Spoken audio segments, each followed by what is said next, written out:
Yeah, after re-recording and re-editing all the footage together, I finally have for you a review of the 5-inch Dogman figurine from Jakks Pacific. I've been really wanting to talk about it because I did get it at some point. I am reviewing both the box and the actual figurine itself, so do bear with me as we move forward, Bear in mind. First, I think I'm actually going to talk about the box, kind of like I did with my other toy review I've done on here. One of the things I really love about the box itself is how decorative it is. On the front, it's got Dogman, it's got all the logoing it needs, and it's got some like movie specific references on the sides of the box. The top of the box has a little badge thing. On the side of the box, you've got like the character stuff, which I think is really neat in and of itself. On like the back of the box, for instance, it's very decorative. It's got the character, it's got the accessories all with the character, it's got the little descriptor on the back. And on the side, it's also got like other stuff on it. It's got like other character references. You can see Dogman on the side. There's the Jakks Pacific logo.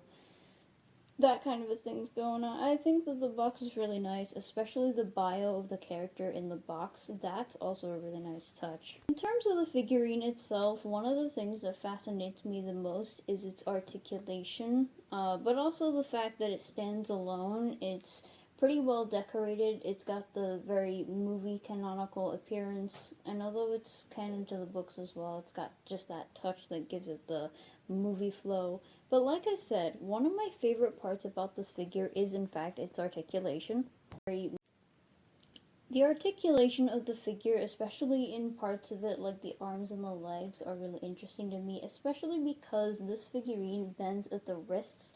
The only other figurines I have that bends at the wrists and have feet that swivel are Barbie dolls, and I have not owned Barbie dolls in, say, 7 years now. So, of course, seeing this have the meticulousness at 5 inches of a Barbie doll is quite interesting to me. Another feature that I think is really fitting of the figurine's already pre-established articulation, but also like the figurine itself being Dogman, is that you can open and close this figurine's mouth. This is done with a joint on the back of its head, but the fact that you can open the mouth and actually put the tennis ball inside and it will stay inside is a really cool factor about this figurine. In terms of the accessories, I will say that all of them are really good, and because the Dogman figure is so articulated, the use of the accessories kind of makes more sense. The only accessories the original Captain Underpants figurines came with were hypno rings, and none of them even fit my fingers except for maybe my pinky finger, but I digress. The Dogman figurines accessories are definitely made to use with the toy. The sunglasses, they do fit on his face, but they are a little more comfortable on top of his hat and they stay put better.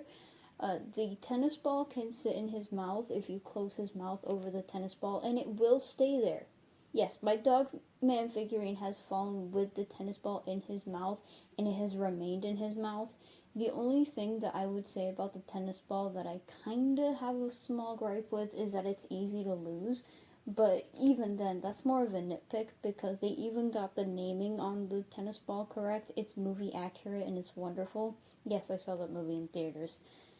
And the handcuffs I think are interesting because they are usable between the Dogman figurine and the PD figurine, which is a separate figurine that you can get. My brother has it actually. But point is, the Dogman figurine with the cuffs, also encouraging to get the other figurine to play with it fully, I think is a really nice idea. And I think that concludes my review of the Jakks Pacific 5-inch Dogman figurine.